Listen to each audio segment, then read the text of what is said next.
Hi guys! Welcome to our mini vlog. Anniversary namin yun kaya may bulaklak. Sabi ko ayoko ng bulaklak. Pero tingnan nyo, kinikilig ako eh. So ngayon, ang ganap lang namin yan. Kumain kami sa SM North. Then umuwi. Wala pa kasi kaming gamit niyan dahil pupunta kaming Bohol. So ang flight namin 9:30. Pero nagising kami niya ng 3 AM at ayun, sobrang hilo pa kami dyan. Before kami pumila, kumain kami niyan sa McDo kaso hindi namin napakita. Ito nga pala guys, si Tanjiro.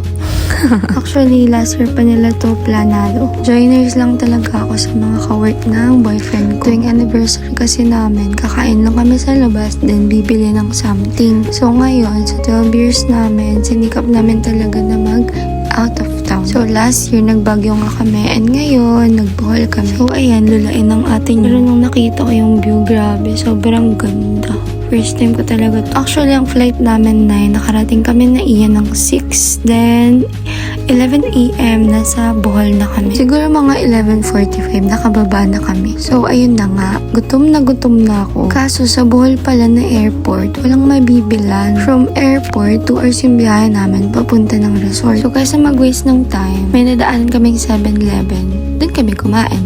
Bali, 6 days and 5 nights nga pala kami dito. And nag-rent kami ng Innova. So, ayun, mga 12:30 siguro, nakababa na kami. Natagalan kasi talaga kami sa pagkuha ng maleta. Okay lang naman magmaleta, ang kaso nga lang, sobrang tagal mo makuha. From airport, 2 hours yung biyahe namin papuntang resort sa Bugnaw. So, after ng 2 hours na biyahe, grabe, sobrang sulit. So, halos 4 PM na rin kami nakapunta dito. Ang ginawa na lang namin is kumain, nag-picture, and syempre, nag-swimming. Sobrang ganda nga dito kasi private yung resort.